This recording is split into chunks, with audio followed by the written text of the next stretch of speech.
know a little bit about Carroll and the way that they like to play the brawl. They're very in your face, just kind of go at you style. However, Champlain says that they're kind of about the same thing here. They have a running joke of just saying, screw it, we'll brawl. If they don't know the comp, they're just running it no matter what it is. So I'm excited to see when things may get a little bit trickier, especially in a Rhino Orisa meta where it can be a little bit harder to dissect these fights and how you should take them. I want to see them grab that Lucio, grab maybe a Reaper or a Mei, obviously the standard Ryan Zarya, maybe even a Ryan Diva, and just push straight into them there. Yeah, definitely one to keep an eye out for. And taking a look at their current rankings, or the matches they've had in this season so far, you've got Champlain University, and they're sitting with 2 wins, 2 losses, and they're coming off of a loss last week against Fresno State and an 0-3 nonetheless. However, Carroll has a pretty good standing for themselves. They're 3-1, and they're coming off of a 3-game win streak. So that is a phenomenal showing from them. Let's see if they can continue that to a 4-1, or if Champlain will completely deny any chance of that, and they'll bring themselves up to their first 3 wins so far. But like you had said, that brawl kind of heavy comp that both sides are kind of saying they're favoring, which quite honestly, I'm not going to lie to you here. Every note I've ever read for every team says brawl. So I just there's really, you can just assume just automatically they're brawl heavy sides, but It definitely seems to be the favorite. I mean, it's very simplistic. Obviously, Overwatch extremely intricate game, but when it comes down to brawl, it's hey, let's jump in as 6, just run forward, utilize our resources, know what their resources look like, and just run forward and kill everybody. It gets a little bit more complicated when you jump into double bubble, Rhino Orisa, but something that's always tried and true, and it always at least had some spot in the meta, whether it's up here or right in the middle. You can always brawl if you don't know the answer. Can't guarantee it's gonna work, but it's somewhere on that spectrum to where it can if you play it right. So I'm excited to see both of these teams attempt to go at it here, but maybe, just maybe, Inferno, maybe they try and go for the double bubble. Maybe they try and spread out to the meta. I'd like to see a little bit of that too, especially if you're, on that losing streak like Champlain is. Maybe it's time to diversify. But if you're Carroll, you know what works. Keep it going, in my opinion. We had taken at the lows for the Battle for Bama matchup we had last game. UAH said they kind of liked the double bubble strategy, and they said when they're not as comfortable in the brawl, but yet they brawled out with UNA, which was their more comfortable style. So we didn't really see that double bubble really come to fruition. So it's a little strange. I think that some teams just really aren't comfortable as they think they are, and maybe they look at someone who's destroying them already with a brawl composition and say, nah, our double bubble won't hold this. Just do everything you can with this current comp to try and fight it off and buy time. Hopefully we don't see that, especially on a map like Control, like Nepal, in a game mode like Control. It's really, you have to win your team engagements in those team fights, and you have to maintain that same level of intensity throughout the entirety of it. We did see this go 2-1 in the game previously. It goes all the way through to the last third map of it, or should I say like sub-map of it, but we'll see how this one pans out. I'm looking forward to it, and it's especially going to start off on the most environmental kill-heavy one there is, right here in the center. Yeah, I'm thinking we will see a Lucio here, maybe that Orisa as well. Even a Roadhog for those hooks off the map. Environmental is so important when you look at control maps like Well, Nepal Sanctum, things like that. I think they really shine, and how you can get rid of a full hero without having to do much of any damage to it. I think we're going to see a lot of that from both of these teams. They'll rely on those environmentals, and when that doesn't work, once again, we'll either see that Orisa or that Brawl straight into the other side. I'm excited to get started here. I am as well. I'm super looking forward to what we have. Taking a look at the lineups, it looks like we're going to see a Symmetra teleport. I don't think they'll probably stick to that one going forward, but it will get them to the objective faster. And we do have Lucios on both sides as an extra level of, boop off of the map to try and get that one going. Yep, there's the teleport coming. Kayatana just completely ignores it, just continues to run. They don't mind it at all, but the switch will be made. They're going to rock a Reaper and McCree, both sides rocking that shotgun in hand. We'll just have to see how it pans out for both sides. We definitely will. You immediately see Duncan have to Wraith back, as it looks like the side of Carroll wants to immediately take the high ground.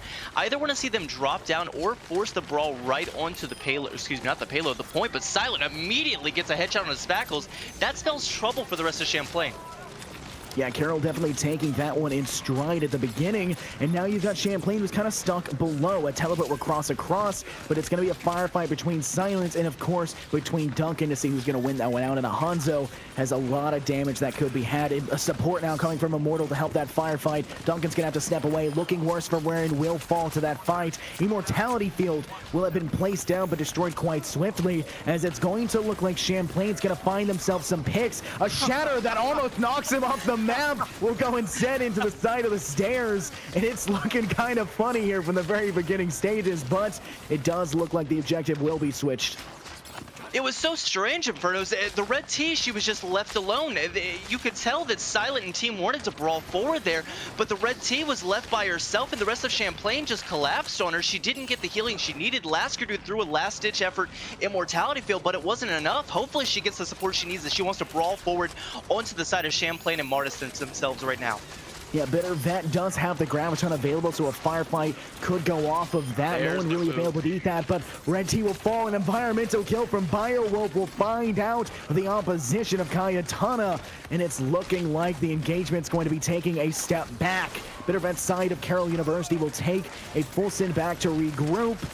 Quite frankly, when both sides are nearing both their shatters and their gravitons, and especially when Silent has his dragons available, it could be very bad. Dragon has come out with the grab. It's gonna go. It's gonna find one. Martis will fall as Bittervet takes out Herbie, and it's gonna continue forward. Silent on Cayetana, the red T on Dakota, and Immortal wins the fight against Duncan, and it's gonna go once again now, flipping the objective towards Carroll.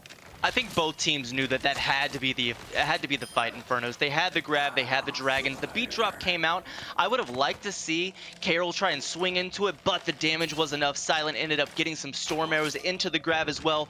Really popped off there. That was exactly the fight they needed to swing the momentum back in their favor, as they're still down about 20% here. But look at Champlain ready to go again as quick as we speak. Fight will engage quite swiftly. They have a chance here, and it looks like BioWolf is going to go for the environmental. He's playing off that wall. Martis getting a little bit aggressive. He's playing from behind. A shadow will connect onto the back line as well as the front, and the Beyblade will go off. Immortal finds two off of the support. He'll get one with a shotgun in hand, and it's all Immortal in the red T and the feed. They'll find all but one, and another successful fight for Carroll. BioWolf absolutely robbed there. The shatter comes out, he boops the enemy Zarya of Herbie, and somehow the red T, she gets credit for it on the shatter for the environmental. If I'm the Lucio in this situation, I'm already throwing after that. I need all the environmentals you can give me. However, Champlain back in it. They've got the ults to win this fight. Absolutely nothing on the side of Carroll here. Champlain needs to move in quickly before Silent can get these dragons back and try and swing these ults in their favor. Gonna be a hard-fought battle. 92% on the objective. They're gonna have to do everything they can to push back. Martis going in aggressively. Will almost get booped off, but the Nano's gonna go into the Lucio. What is happening here? Koda's swinging in. Immortal will find one with the red T. Dragon strike from the opposition. Duncan and Spackles find three, and it's gonna be Duncan who falls to Immortal, but Immortal's looking worse for wear. He's still alive by the skin of his teeth, but Bittervet will fall into the drink, and the last fight of the match will go that way. It's gonna be Champlain who takes the objective back for their side, guaranteeing them the ability to hold on to this one. They're hanging on as much as they can here. Spackles and Duncan absolutely popped off there just like they needed to. Those DPS really pulling through those ultimates, especially after what you've got to assume was a whiff on the Nano onto Coda from Cayetana. But Silent immediately comes out with another DPS pick. Already in this round, he's been able to come out into these fights and get an early pick, but here comes the shatter from Martis. Walk me through it. Martis will take the shadow, but he'll fall too hyperextended, and it's not going to be enough. A Graviton will not connect with any, just a way to buy time, in the wasted dragon behind it as well. Not gonna matter, however, as Immortal and Bittervet will take the fight to the point. They switched. Herbie sitting height with the Hammond will fall. Spackle's only able to find one. Red T will fall, but he's in a bad situation, being rushed and taken out by BioWolfie. That fight goes in the other direction. You finally have Martis making their way back, but they unfortunately will fall, and it's looking looking like Carroll will find the win here on this first point. Spackles, Duncan, and Martis doing their best to hold for the last seconds, just trying to buy time for Herbie to get back on that wrecking ball. However, to no avail, it does fall, does turn to the side of Carroll, and you see them come out 1-0 here on Sanctum. We move into Shrine, and I expect a lot of things to change with this comp, Infernos. I think we see maybe a sim, someone stick with it.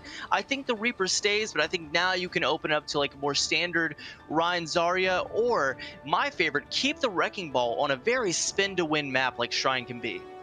Yeah, definitely. And you have a lot more spacious air, so a lot more in terms of heroes in that regard. You do see the Echo being brought out by Duncan, which will give them that aerial advantage, but no Mercy to kind of back that one up for that extra bit of support. So you're going to have to rely on Kayatana to hit those heals from that long range and make sure that Duncan can stay in the available spot to be healed. We do still see Immortal on the Reaper, did a very good job of it previously, and it's going to have to see if that success will have to continue. Fight going on into the actual Shrine area. They're trying to fight him off towards the steps. It's looking like Champlain has taken most of the control, and the brawl continues. A double beam kill from Duncan will find two, and the fight is looking like Champlain's gonna have it. Duncan finding their third, but Spackles will fall to Lasker.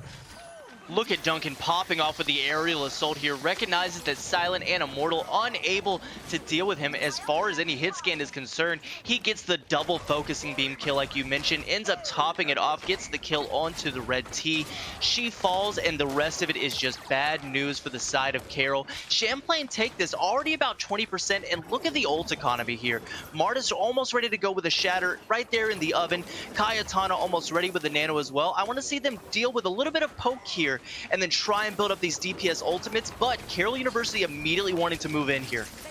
Red T also has theirs up, but they're slapped, and the slap makes the shatter connect. They'll find as Martis takes Red T out for the fight. Silent may have taken Duncan out, removing 1 DPS, but the fight continues onward. Bitter Vet finding out Martis getting over hyperextended. A boosted Lucio again, as Kayatana will take it on Dakota. They're really pulling that one out constantly and consistently, but Champlain looking good in that fight, but not to be outdone. Carroll gonna continue to try to stay in this one. They're still being aggressive on. Their tanks made their way back. Both of the Ryans have completely gone. Garage door down. Fight continues onward. Immortality field placed it behind, but the grab will land. It catches all of them. There's no one there but the swing. Swing, Ryan, swing as Martis tries to find success, but it'll be Herbie instead. Herbie finds the kills, and what a grab from Herbie there. Kayatana and Koda on this constant synergy with the Lucio Ana. I'm not sure if we can continue calling these nanos a whiff, Infernos, or if we just call it a meme at this point. It seems like they know exactly what they're planning here. Koda not necessarily popping off on the Lucio, but if I see a glowing blue Lucio in my sightlines, it's at least serving as a distraction while Herbie gets a fat grab in front of my team. Yeah, 92% on the objective. They're just going to rush straight into it with the support, dropping the beat, everything going in as their own grab hits as well. But Immortality Field will try to save the red side. It's not going to matter. Martis finding the red T out, and also a second under Lasker do. Everything coming up blue in the kill feed as Champlain once again takes it in stride. One player just trying to contest the objective. That's going to be Biowolfie, who falls instead, and it looks like a 100-0 for this objective. And we have absolutely changed paces here on Nepal. Infernos, we went from seeing Carroll look pretty dominant on Sanctum, and it was the absolute opposite as far as Shrine was concerned. Champlain not only did their job as far as each of their individual heroes were concerned, they won that 100-0, did not leave any room for Carroll to make space, even get on the point at all. Able to take it 100-0. I'm excited to see how Village works out as we get a lot more close range here, a lot more brawl centric on this very closed in point. I think right now the biggest difference we saw from the first to the second there was the fact that Red T, she had a phenomenal showing in the first map, but in the second it was all Martis. He came out of nowhere swinging when needed, and that extra support from Duncan on that aerial play was all they needed to say goodnight. We are seeing Immortal pulling out the Junkrat to help support on that extra bit of shield damage, and if you take a look at their player stats, they do actually favor that Junkrat as one of the DPS choices, so they are well versed on how to play it, and they're already finding success going into the back line with some of those damage bullets. Silent, very low on health, but it'll be Martis who falls first. Bittervet finding the kill. Swinging is going in as Red T will try to find herself a kill, but they seem to have the objective unlocked. Bittervet finding Duncan, and it's gonna be Carroll University who finds the objective first. Carroll University find the objective first, and it's all on the back of Red T there. Bit of an overextension from her at the beginning. However, Lasker Do with a fat immortality field ends up saving her life, and then the rest of it was history as Bittervet and friends were able to take out Martis there on that Reinhardt and then really pave the way onto point. What I want to see in this next fight is Carroll University use that Lucio in their favor, immediately brawl onto the right side, cut off the line of sight from Silent, force it onto point and get him off of that high ground as quickly as they can, because it's going to be a problem here if Champlain can't immediately get in without getting picked. Champlain taking the aggressive stance on the side. Red T will take a sleeping pill. She will fall as Martis charges to finish off the kill. That's a one-man advantage made to two as Silent falls to Spackles. Oh no, a Junkrat tire will find Martis. The tank for tank now out. Spackles finding Immortal wins on the actual refrag, however, and it looks like Duncan and Kayatana will clean up the last few stages. Just Biowolf really there to contest, but a dragon that's thrown, which was kind of a waste, but it does actually kill Biowolfy. But still not the most necessary ult in that situation. Definitely not, and now the Red T, she is not in a good spot. Another overextension there. I'm not sure if she thought the fight was still going on or where they were at. However, that's gonna at least set Champlain up for some good time here, earn the percentage. They'll be able to set up on high ground and really dictate how they want this next fight to go. You can see here, they're immediately gonna get that recon arrow. Notice that they're pushing high ground, and to my surprise, they're brawling into them. I'd let them have some space and force them into me, but here comes the amplification matrix, but another big grab. Ooh, Dragon comes from the opposition instead. It's actually going to hatch two. Koda and Kayatana, they will fall. They do not stand a chance against the Dragon in that situation, as Bittervet and Silent are able to get some as well. It's not looking good for Champlain. They're going to lose this one, and it's going to go back to Carroll. Back and forth for this one objective. The last map was a straight 3-minute success from one side, and it's not gone this way at all. This one, back and forth, the way we want to see it, and it's exactly what we're going to have. Back and forth indeed. I'm loving the way that this control map is breaking down here, really letting both teams show off their individual mechanical skills and strategically here. You're gonna see immediately Spackles onto the Tracer off of that Hanzo. That's gonna really contest high ground against Immortal Winds, and he's gonna immediately be knocked off. The Red Team brawling forward onto Martis here, but Spackles finds the first pick. A very important pick, but a grab will come out from Bittervet, catching quite a few. Spackles connects on a kill, but Kayatana will fall from Biowolfy with the support. They've managed to keep some of their players still alive, but a 96% charge on this point won't make a difference, and ult will go out. It's going to be Red T who falls, however, she will not stay alive long enough as Duncan finds a beam onto Bittervet. Continuing onward, Champlain will take the point, giving themselves the chance to fight this one back, but it's a 99% for Carroll. One take, and it's game over for them. 50% here for the side of Champlain. I'll tell you what, Infernos, if I'm Carroll, I'm smiling all the way through that death screen while we wait for spawn. Coda used the beat drop there right at the end. Not having that sound barrier into this potential last fight situation is going to be detrimental, and Carroll needs to take advantage of it immediately. Unfortunately, though, we do see a Shatter coming out, not actually connecting where necessary. Not enough going off of it. Kayatana, she'll find a kill in a Biowolfy. Fight going out, full brawl engagement, and a weird set of charges coming out. Spackles, full pulse bomb to the backside of Lasker. They'll fall as Duncan cleans up Red T. Immortal Winds and Silent, not to be outdone. We'll find Spackles and Herbie in tow, but it looks like a Dragon coming out. Silent on a Spackles, and it's going to be a cleanup now. Back and forth action. No one side is necessarily winning. Martis with a fire charge and a Silence. He's trying to battle it out, but it's not going to matter. Looking like Carroll is going to try to find it. Last player of Duncan left. They will fall, and it's looking like Carroll's going to take it again. The meme might be their demise. Coda gets another nano boost, but dies to the Junkrat passive. Herbie doesn't find anything but the Red T in the Graviton Surge. It's looking like it's all Carroll University now as the tire comes out just to protect the point. Overtime taking down, the tire finds two, and Carroll University take it. Infernos, these nanos, why are they going to Kato on the Lucio? I don't understand Kayatana. I don't understand the reasoning for it. But Carroll University take the side of Nepal here. They're up 1-0 in the series. Coda getting boosted is more Lucio action than I saw in the entire last game, where one of the players did refuse to want to be called by his actual name and only wanted to be called Reddit Lucio. And I love it, right? If you're going to send a Lucio in there and that Lucio is going to absolutely pop off. But, I mean, what we saw is Coda, at least for that last one, fell to the Junkrat passive. Junkrat died and ended up getting more value by killing the Nano Lucio.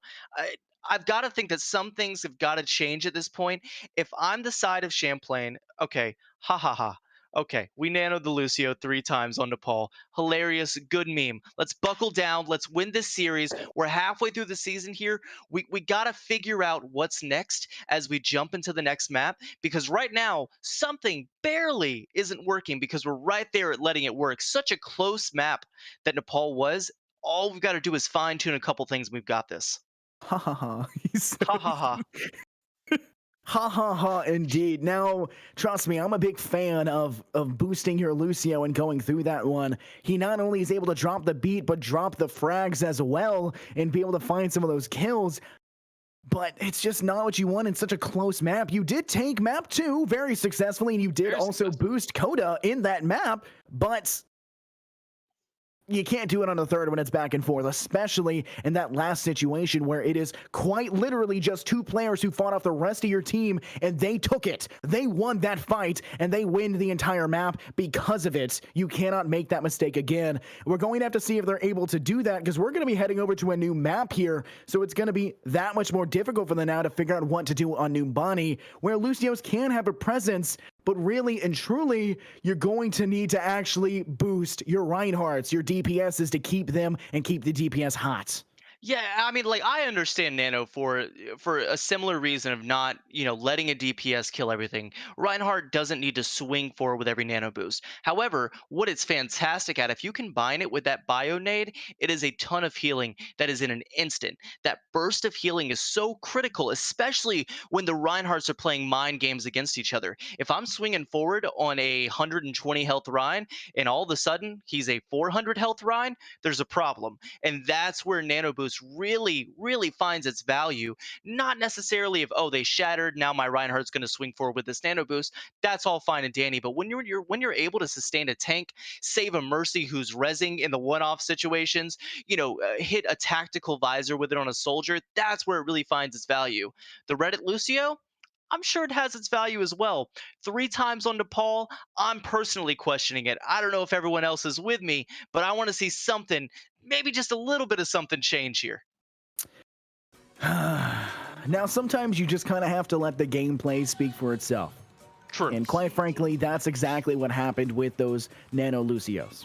It speaks for itself, and the score speaks for itself, and it's going to be something you have to keep in mind. For everyone watching, the colors have not switched, so it still will be Carroll University for the red side and Champlain for the blue. Now, correct me if I'm wrong here, Unicorn, because I know that you like to do that because you like to believe that I'm always wrong, but in that matchup, the red T... The gameplay speaks for itself. Go ahead. The red T, the tank 4, the Carroll University side was pretty neck and neck with Martist, but it was the tank difference on that second map, that on Shrine, that guaranteed the win, the one-sided win for Champlain. I think that the duo of Martis and Herbie were absolutely able to pop off. Now, if you remember, one of those shatters was because of Kayatana's absolutely stellar sleep that came onto the red T. She fell down to the ground unconscious, taking a quick nap. That was a perfect opportunity for that Earth Shatter to come through for Martis. So, not without the help of the supports, but I'm gonna have to agree with you. Otherwise, it was all Herbie and Martis in the kill feed, accompanied by Duncan, but without the space that those tanks made. I don't know if we saw the same Shrine that we did see if those tanks didn't pop off right there.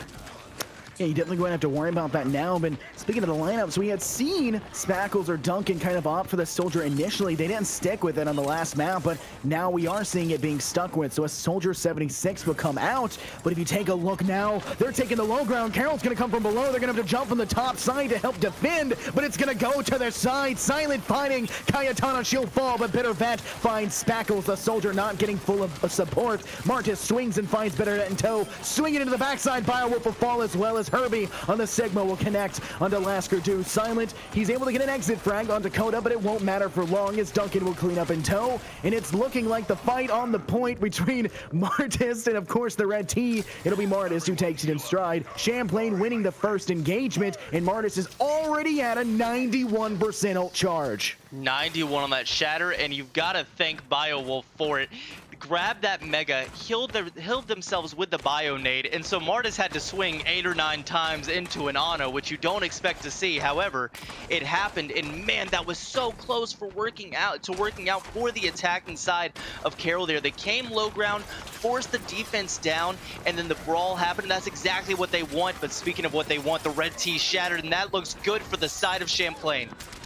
Red T trying to go for another in that position, but it doesn't actually connect. They're going to try to step through, but it won't matter. The funnel finds success. Spackle secures the kill, but that Junkrat on the side of Silent will fall. He had a good position to get some of those, grenades off to the side to damage out and break shields, but it's not fast enough, and there's going to need to be a new situation now to think about. If you are Carroll University, you've got 3 ults. You've got a nano that you won't put onto a Lucio. You've got the gate, the garage door of that Laskardu Baptiste, and you've got the tire. That tire can be devastating if you take it from below. The question is, when will Silent pull it out, and when will it find that success? Gate goes down. Fight engages. A Sigma will ult as well. Herbie goes for the flux. He'll find down to the bottom of Red T. It's going back and forth, though. Tire comes in. It's not going to find anyone. It's just pushing him off from the side. He's going to roll it around. Finds the Sigma. Finds both. Spackle spawns as well, and that's going to go. Carroll University takes the points. Carroll University do it with almost nothing at all. They take it with the amplification matrix. Silent throws the tire just to make space, and it does exactly that. Allows the team to brawl and walk forward. Everyone panicking about the rip tire, but it was all Carroll University in the kill feed there. Champlain trying to regroup here. I like that they all get the short spawn. They're able to hold this front corner if they'd like to, or defer back to the bus. But Spackles, that's not where you want to defer to. Almost dying there before finding the stagger onto Bittervet, but does end up taking it. A bit of a close one there, as Bittervet could not live with that amount of charge. A good pick, but you'll see Carroll ride it, and here's what I want to see. Spackles needs to get on high ground. I want to see this nanovisor, Inferno. I want to see this nanovisor absolutely pop off from the high ground, because there is no one to deal with it.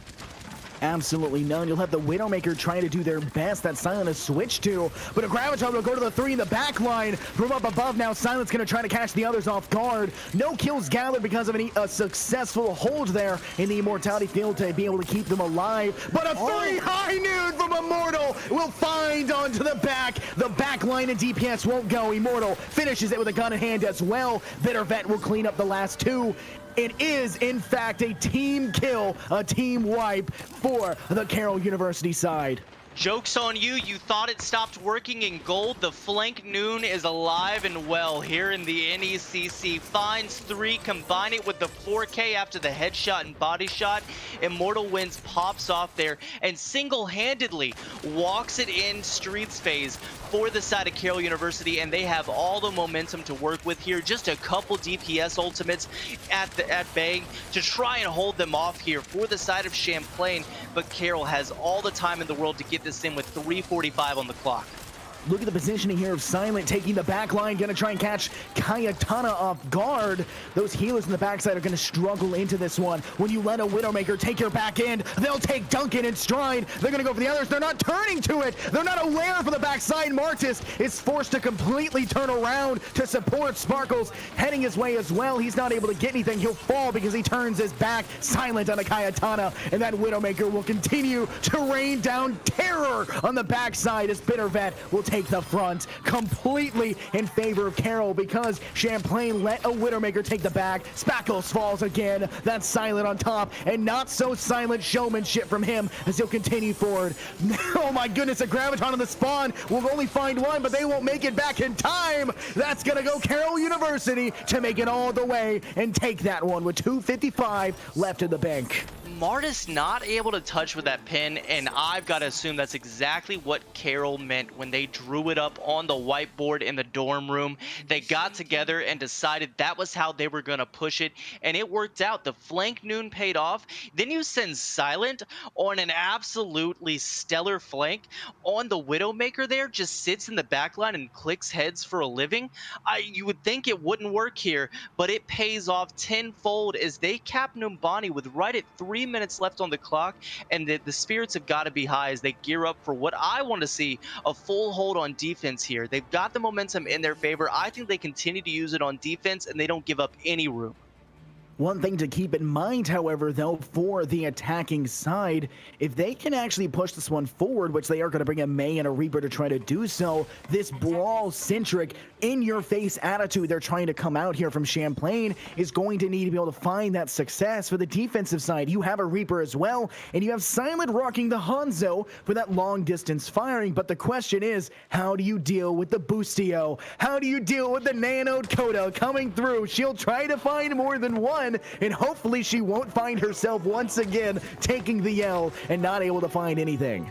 Hopefully not. For the side of Champlain here, the one thing that I do love is Coda on the Lucio. If there's one thing I want in my Rhine 1v1, I want one of them to move really fast all the time. The side of Champlain have that in their arsenal right now. More output as far as raw healing is concerned for the side of Carroll, but that speed on the Reinhardt means so much, especially when you want to push low ground and just get it started right on point like they do.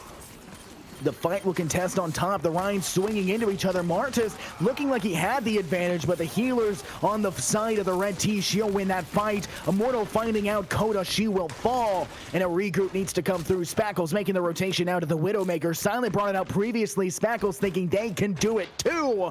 We'll have to see how it works. The first fight coming from Champlain, not able to find success, and they'll need to change something up to be able to get going forward. I love the Ana here from the side of Champlain. However, I think when I see that Baptiste, I immediately switch it up. Having that immortality field as an advantage for the defending team right now allows your Reinhardt to brawl for just a few more seconds than you would normally suspect he could. And that might be, in a lot of these fights, what we see turn the tide with that immortality field sustaining the red tee.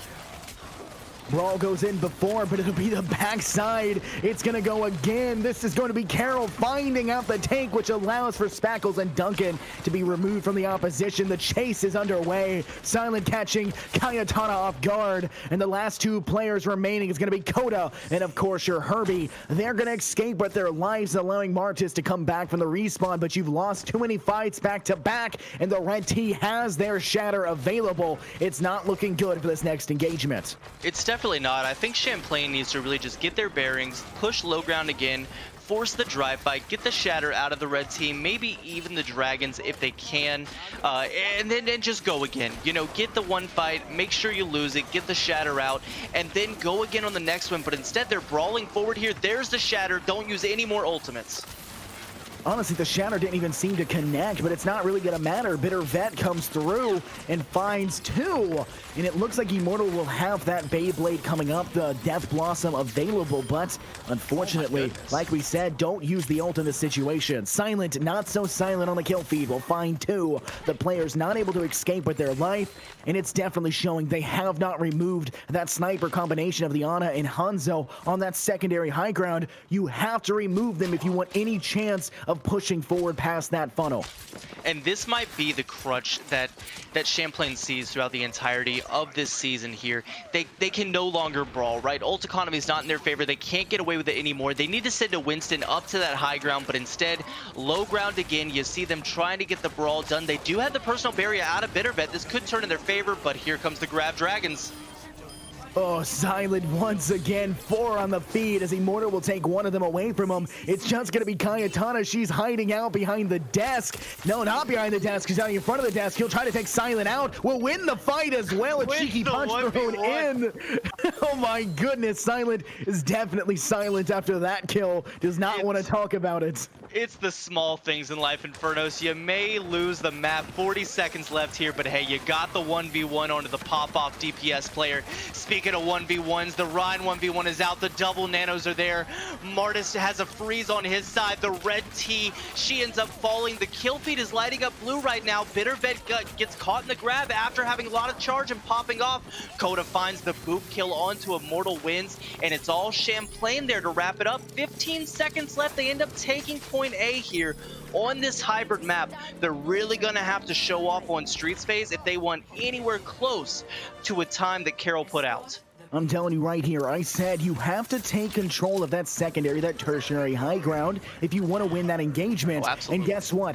Silent gets killed by Cayetana. She wins that 1v1, and now there's no sniper on the high ground to completely decimate your attempted assault, and you win off of it. He's not there to help you. You just come in swinging, and you win the fight with some good ult charge. Ooh. Shatter, though, finding 4-5. It'll go in the other way as Immortal. He goes for the Blade. Blade will not get a kill onto anyone except for Martist, but the fight will go instead. Herbie switched over to the Roadhog. Will go for that shotgun and hook combo to try to find some kills, but it seems to go back and forth. Dynamite connecting onto 2, giving them a little bit of extra support, but they need to start thinking about pushing. You can keep them held at this corner, but you don't have to. You just have to stop them by the second pimp, so don't get too aggressive with it. Stay alive and keep your ults ready. Bit of a rough Maywall there from Duncan. However, they've got the Blizzard, but Silent finds the head of Duncan, and with Duncan having no forehead, he has no life as well. Moving into street space, he falls, and it's all defense having the momentum. Looks like Spackles chooses to send the Bob out. Herbie does find the hook, and Bittervet falls. They may be turning this here as the anti also comes into the red T. Herbie wants to immediately brawl forward, but Herbie's antied as well. The damage reduction is all you'll get with that breather from Hog, but here comes the freeze and the Maywall onto the red T. The amplification matrix not going to be able to save it, and a huge shatter from Martis as he brawls forward there. Immortality field once again not saving anybody here. It's all Herbie and friends of the kill feed. They're able to snowball this streets phase after a fight, Infernos, that did not look good for them in the first place. I'm telling you right here, if you're looking at that fight, the number one person to look at was Herbie, hooking, shooting, and punching out Bio Wolfie, immediately finding a hook kill onto the Baptiste of Lasker, and then finishing up with a shotgun for the kill after that. Herbie carrying that engagement with successful hook after successful hook, and showing they can do it without a hook as well, but watch out now. The Red T and Bittervet have ultimates. Shadow will go down and only finds one. Duncan will be slept, however, able to core up and some ice to save themselves, but the fight has to continue despite Martis being down. That Zarya shield will be charged as much as possible. Herbie will fall after charging it, and an unfortunate situation now as Champlain needs to figure out what to do in this situation because Carroll is forcing you back into your own spawn. Definitely are, and I'm telling you, Infernos, if you don't kill Bittervet every fight, they have absolutely proven that they're going to get 100 charge, force themselves into the backline of your team, and be not only a nuisance, but an absolute healing shredder for the side of your backline. They're going to remove Cayetana, remove Coda from every single fight if they can get into the backline, and so far, Bittervet's able to do that. Just watch the charge that he's able to build time and time again in these fights. Going to be a hard battle. Bittervet has it, pops it, catches 4 in it, and it's going to be a hard fight. Dragon comes through. It's going to catch one onto Spackles. The other ones are low as well. Only healer you really got to help you out is Kaya in the back, and then your Coda, but it's not going to matter. It's going to go all red in the kill feed, and Carroll take it once again. 45 seconds now on the clock. You do have 2 ultimates if you are on the side of Carroll, but they also have 2 for Champlain. They can blizzard you out. Bomb's nearly ready, and that shatters to keep an eye out for. How will this next engagement go? Speaking of this fight and how it's going to turn out for the last one, Silent and Immortal are just able to consistently hold this high ground, rendering Spackles absolutely irrelevant on this Ashe. Speaking of irrelevant, Bittervet getting real cold there in the middle of that blizzard, falls, but here comes Immortal with the Reaper roll, able to find one in that Death Blossom, cleans up Herbie, and that is going to wrap it up immediately for the side of the attacking point of Champlain. Martis not able to use the Shatter here. Doesn't look like there's going to be anyone who can touch. Carroll University not only take Numbani for your second map, end up taking the series here for the NECC, and they're looking good. I'm loving Carroll this season. I liked them a lot last season. They're looking just as good. Unluckily for me, I didn't get to watch them last season, so I'm getting to see this now. And yeah, you're right, they're looking really good, and it's phenomenal all around. There's that back-to-back high noon. We had seen the flank on Dakota. Herbie is nearly succumbing to him as well, but nonetheless, it goes that way. Martis did deserve those 3 gold medals. Phenomenal by him, but there's a reason why the 3 other cards on the sheet are all red on the feed. Carroll University, phenomenal showmanship, phenomenal plays from them, and it definitely shows throughout. I'm going to be looking forward to watching them going forward in matches to come, but we do still have one more map to come forward. It may be a 2-0, but we may be able to see Champlain College's JV team say, hey, we won't let them 3-0 us, but we will let them 2-1 us. Definitely. I want to see them turn it around here. I think that they've got the right idea with what they want to do with a brawl, but they're finding situations like we saw in Embani Infernos.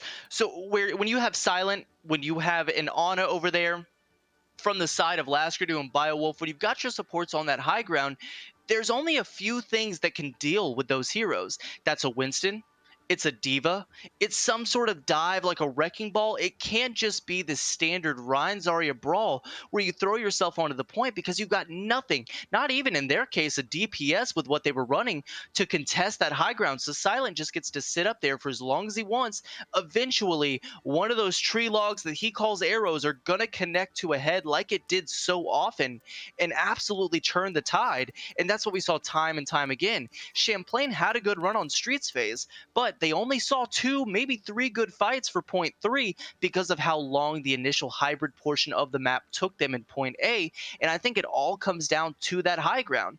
It may be difficult to think about if you're a team like that in that situation, but Silent holding high ground point A is what lost you point 3 because of how much time it took to capitalize on the situation. Yeah, we talked about it, that 1v1 situation that we saw between Kayatana and Silent was what won it. I spoke about it after the fact. When he's not up there and able to have that DPS, that extra layer of damage from above, you're going to struggle. And quite frankly, that's exactly what happened. A lot of high ground is going to be a big emphasis on this next map, however, as well. We're going to be heading all the way over to Dorado. And the question remains, though, can the team that holds the high ground win the game? Carroll needs to have this victory if they want the 3-0, but I don't think Champlain's going to want to let it happen. They need that extra round win. They want this map win because that'll help them out no matter what for that map differential. So despite the loss and back-to-back losses now, they have a chance to at least stop the hemorrhaging slightly. And I think when you're on a bit of a losing streak like Champlain unfortunately is, these map differentials, wanting to go 1-2 here, just squeeze out a single map if you can, is what is most important in a situation like this. If you get a rough losing streak at the beginning of the season and then you end up popping off toward the end, that map differential may be the decider of what does and doesn't get you into playoffs. They really want to capitalize on that here on Dorado. However, we speak about the brawl. It's going to be difficult to see that work in their favor on a map like Dorado. I think point A can work. I just think your rotations have to be clean with the brawl. You have to go around them. You have to take high ground from them. But Infernos, think about once you get to Streets phase. If you're the attacking side, how are you getting to high ground while also moving that payload? The answer is you're most likely not. And that's why we see these higher level teams. That's why when we go back to, Boise State, to Midland, to teams like that, we see them opt for these Winston Zarya comps. We see them opt for these Orisa Ryan, where one of those heroes can take that high ground and really hold it. And that's what allows those defenses to go so well on high ground centric maps. If you're running a standard brawl, you're once again going to find yourself in the sightlines of Silent. And that has turned out to not be such a good thing if you're the side of Champlain. Yeah, Silent is not silent on the kill feed. Absolutely threatening to face off against. And it's just not what you want to have to see. Quite frankly, I think Carroll has a very good chance of going into this one. Like you said, the Streets phase will be devastating. They've shown a good job of facing off against. They flank. They're coming on the backside of the opposition. They do a good job of taking complete control of their surroundings and pacing themselves accordingly. But the side of Champlain has struggled with that. The only reason they made it through the Streets phase or the second pimp on the map previously is because Herb comes through and finds kills with the hook. carrying the initial push, finding success by pulling them closer to you, not allowing an escape for another fight to engage. It's the only reason they made it so far, and quite frankly, it's going to be hard to do that again, especially when you've got Herbie back on the Zarya, which wasn't as successful as it was previously.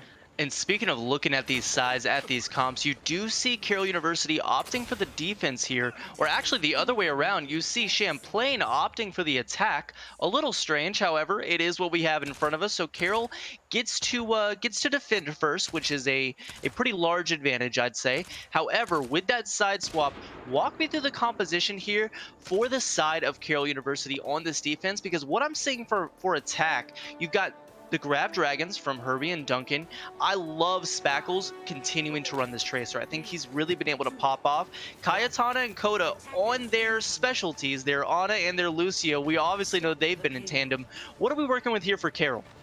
You do have the Widowmaker back, sitting really far away as well to actually have a sightline chance. They're going to force Martis to have the shield up the entire time. You have that Junkrat as a way to throw damage onto the actual payload itself and really remove some of those shields and backline damage going off. And then you've got the shields of Sigma and Ryan. The ability to continue to toss out these shields from that Sigma Bitter Vet is going to be a bittersweet ending for the opposition. It's going to be very difficult. Next in with all of that, a speed boosted Lucio for extra support, and Lasker, who can really take some mobility to a next level. It's going to be hard. Duncan, however, will win the sniper battle and take Silent out. The Red T, she will fall, and it's going to continue to go around. Bitter Vet on the Spackles and Herbie finding Bitter Vet on the refrag. It's looking like we're actually going to see Champlain take it pretty far and far, and I think they're actually going to take it to the first pip quite swiftly.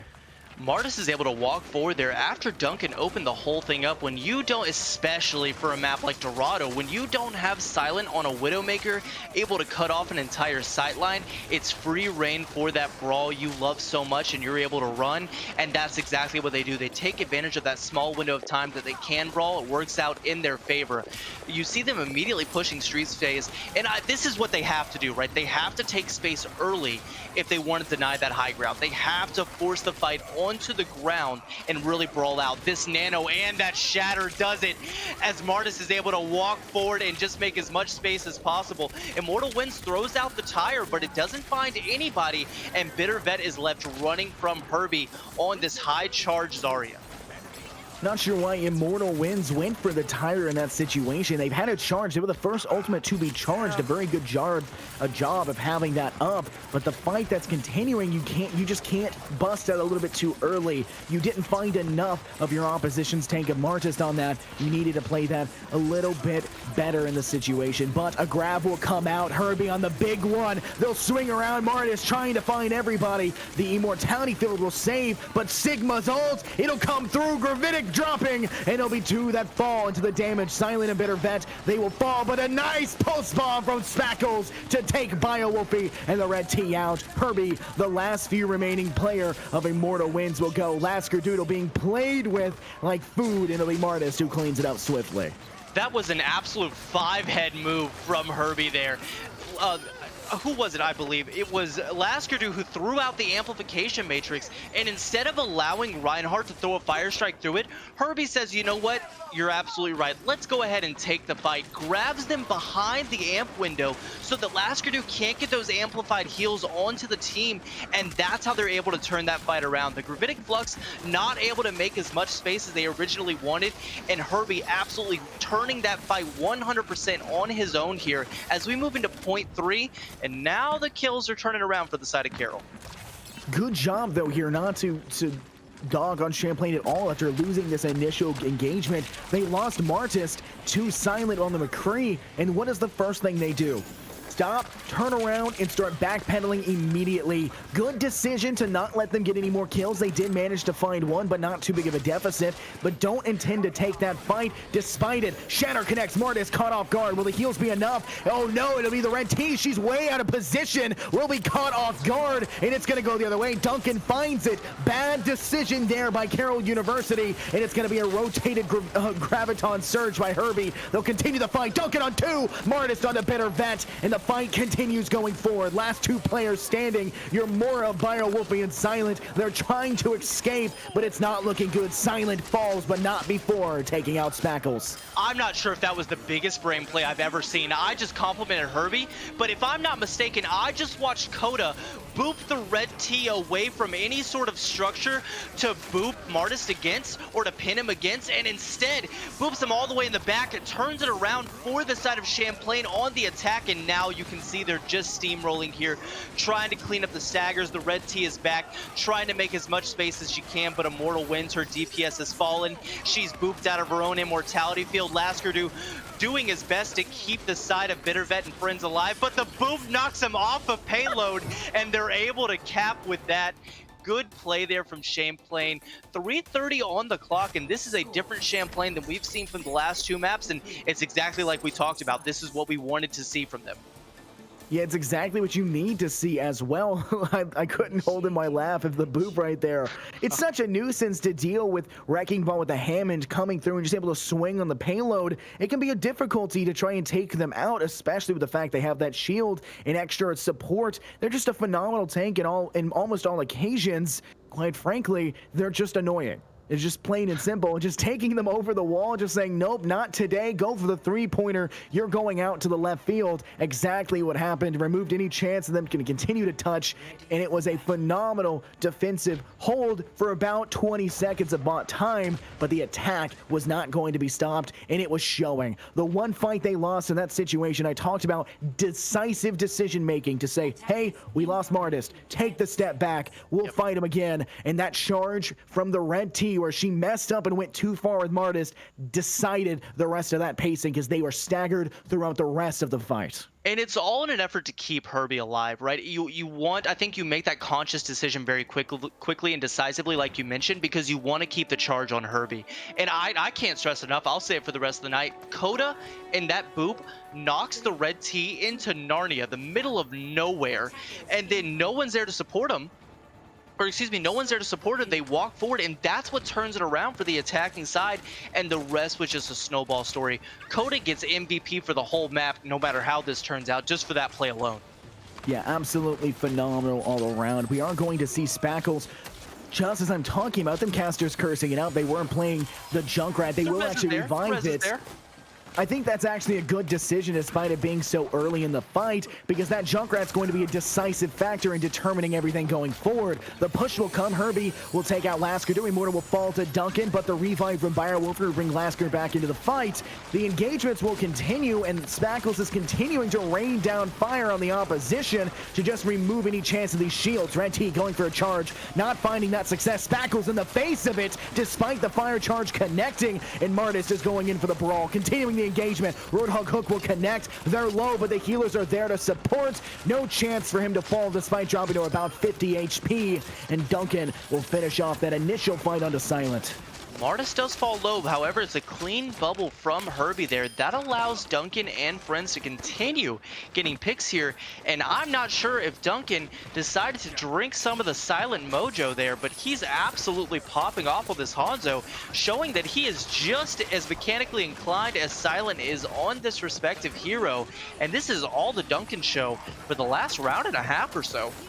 Great positioning there on Silent for that Dragon to actually force them off that initial high ground. It's not going to have as much effect as they initially anticipated because the payload has been moved to a position they would normally move to at that point. But Herbie close to the actual Graviton Surge. They have a chance to get everyone piled up. It goes off the second it's charged. Duncan has the Dragon. He's not going to opt to use it, however, and the fight's going to go the other way because of it. Kayatana reviving Martis, not letting the tank fall, and you still have ults in pocket. Martis has the hammer to be dropped, will drop it, finding four. They will get hooked away from the fight. Bad situation for Martis to fall, but Duncan finally uses the Dragon to take two. Oh my goodness, it's gonna go. He finds a third, Spackles onto another, and it's gonna be one-sided for this initial engagement.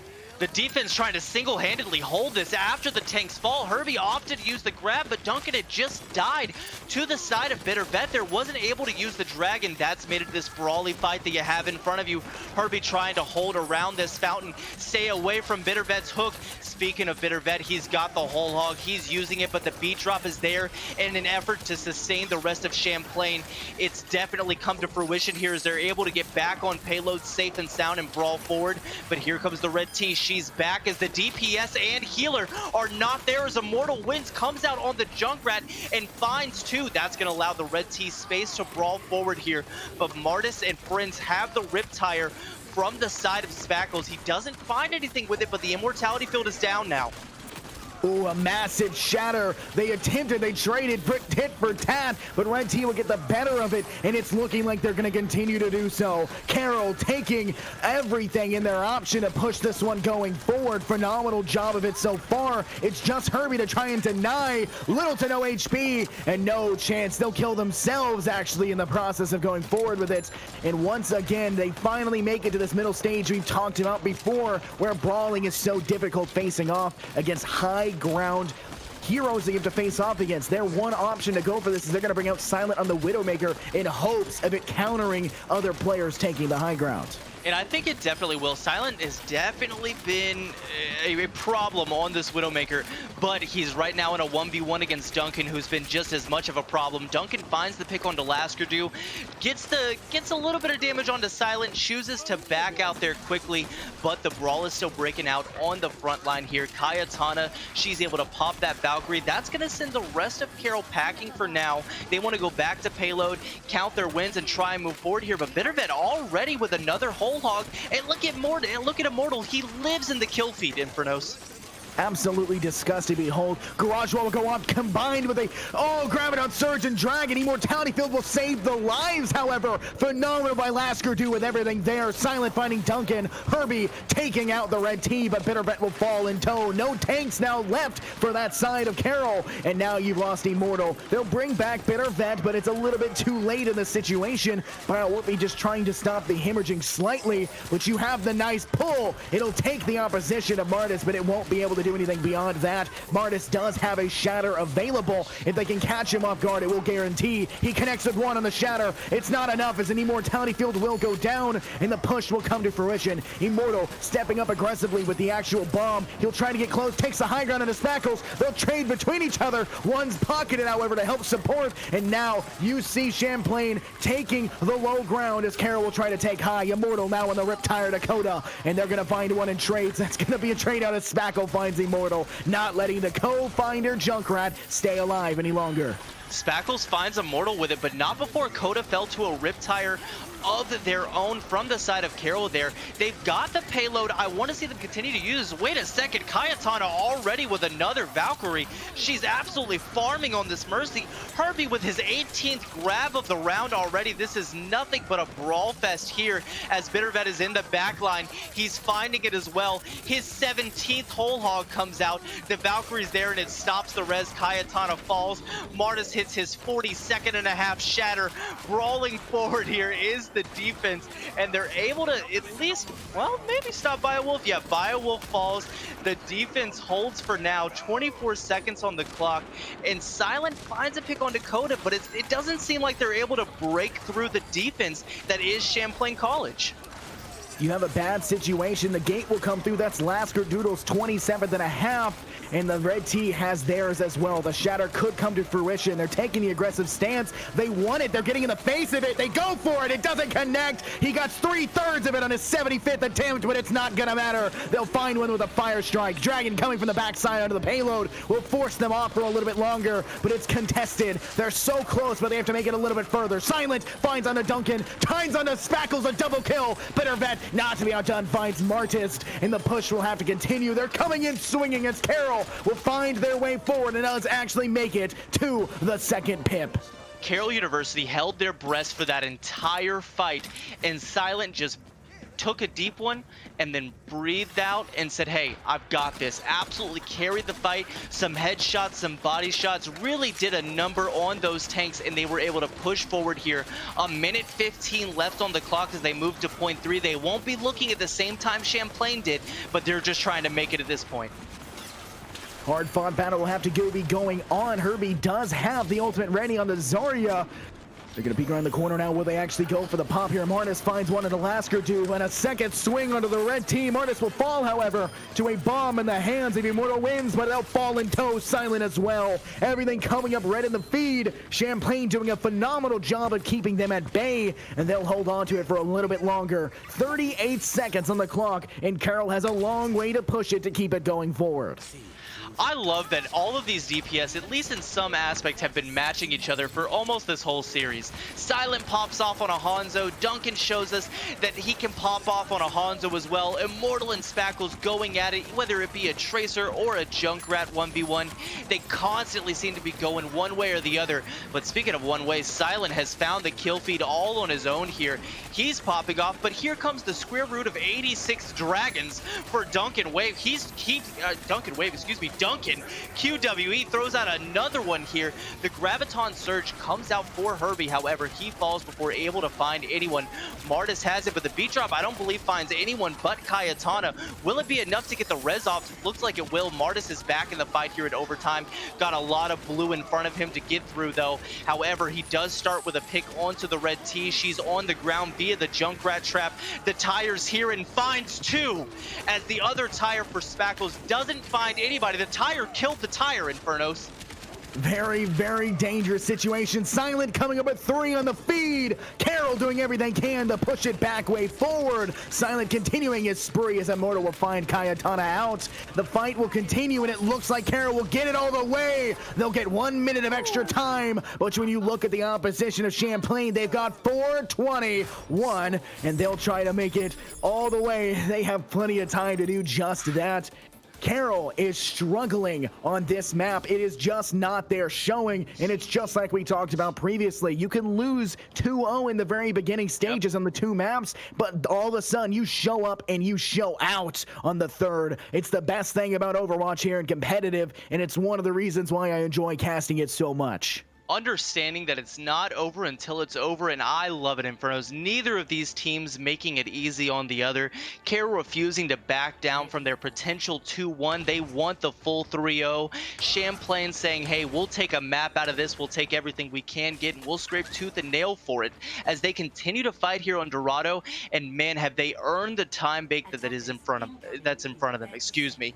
Duncan on this Hanzo, time and time again, has opened it up with picks. You look on the other side, Silent's done the same thing, whether it be a Hanzo of his own, the Widowmaker. Each of these DPS come into these fights, and they always started off with a 6v5. They are, once again, every single fight, able to find some member of the opposing team to go ahead and strike up that advantage.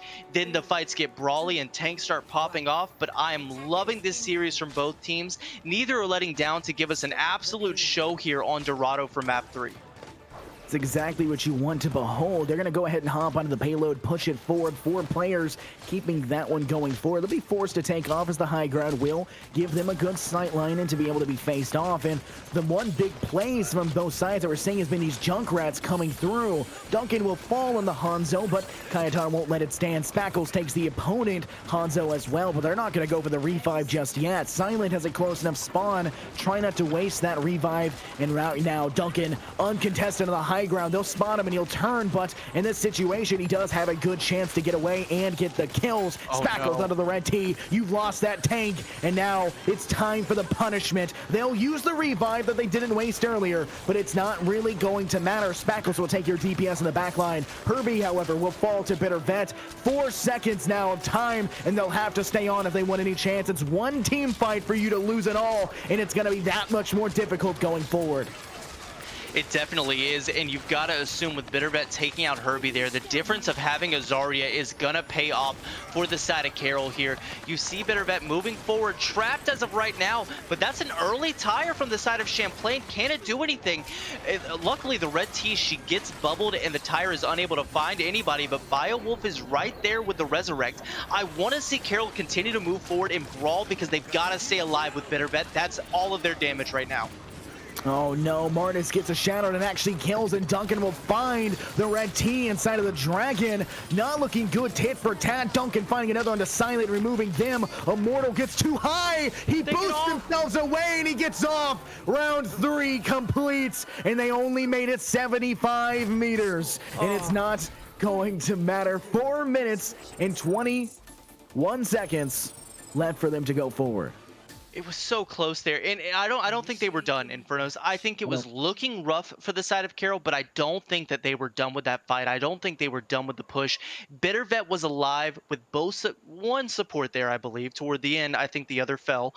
Was there with one support, had 173 charge to his name, and was trying to kill that Valkyrie Mercy. However, during that exchange, ended up getting off point, relied on his teammates to stay there, and as you mentioned, everyone got off just briefly. With the way overtime works, that's all it takes, and unfortunately it ticks down in about a half C9. You know, I wouldn't say a full-on C9, but we're about halfway there with that one.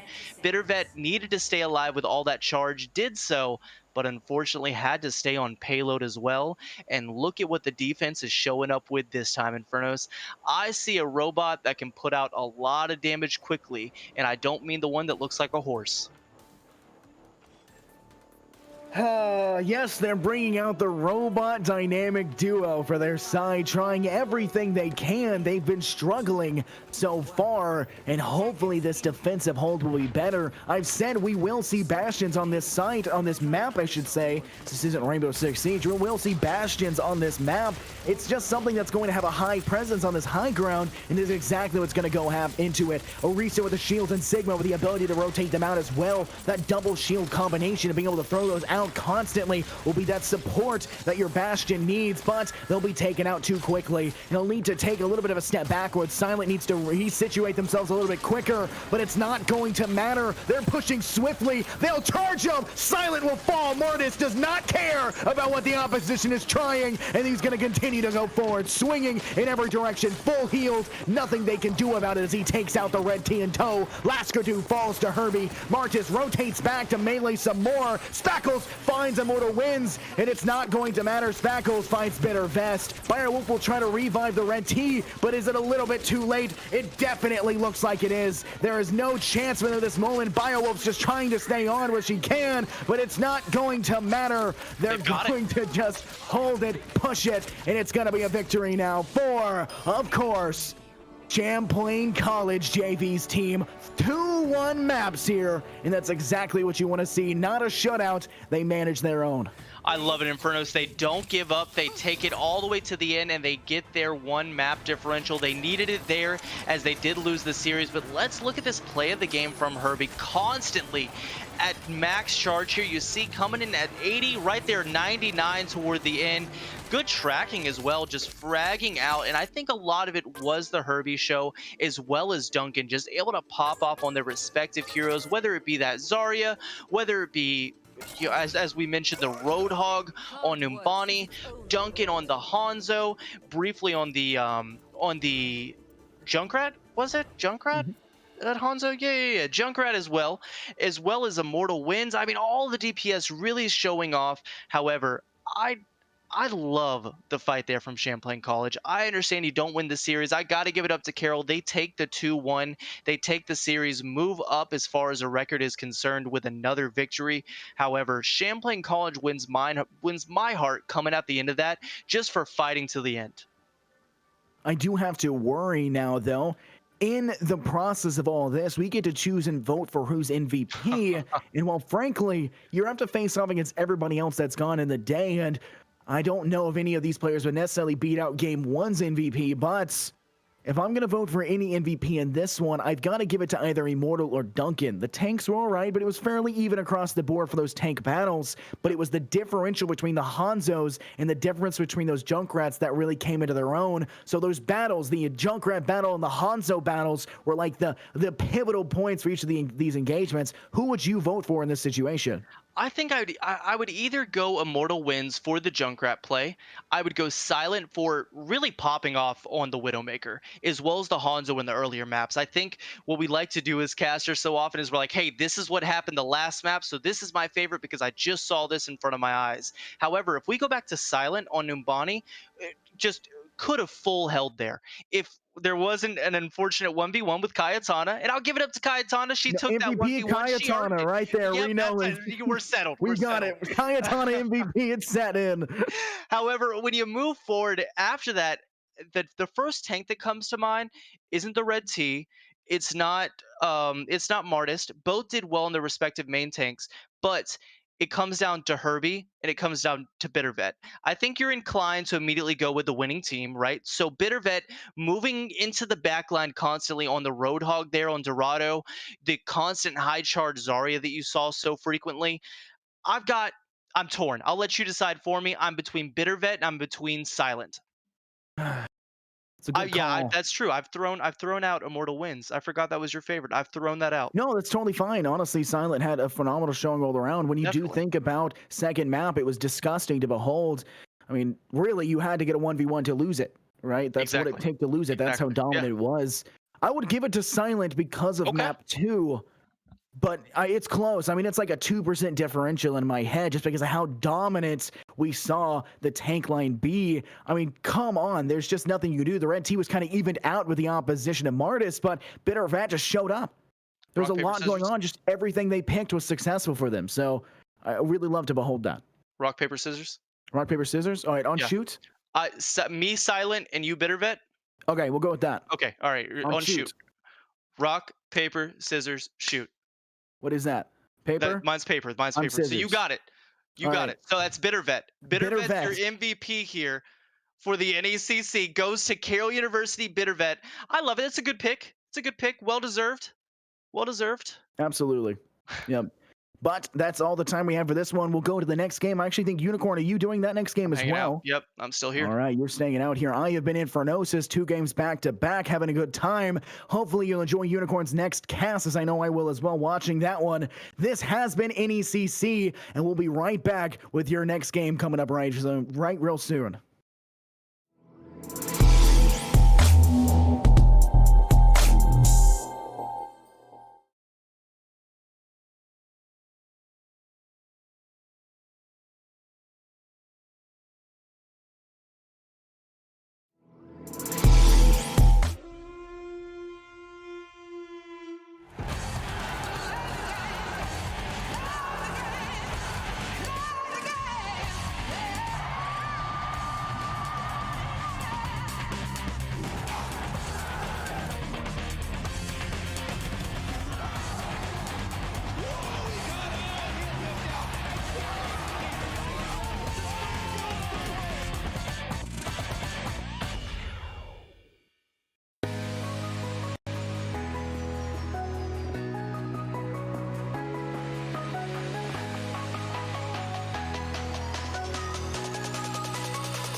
What sound experience would you like today? I'll have the fantasy pack. Good choice. And could you make it a Cloud 2 wireless? On his way, sir.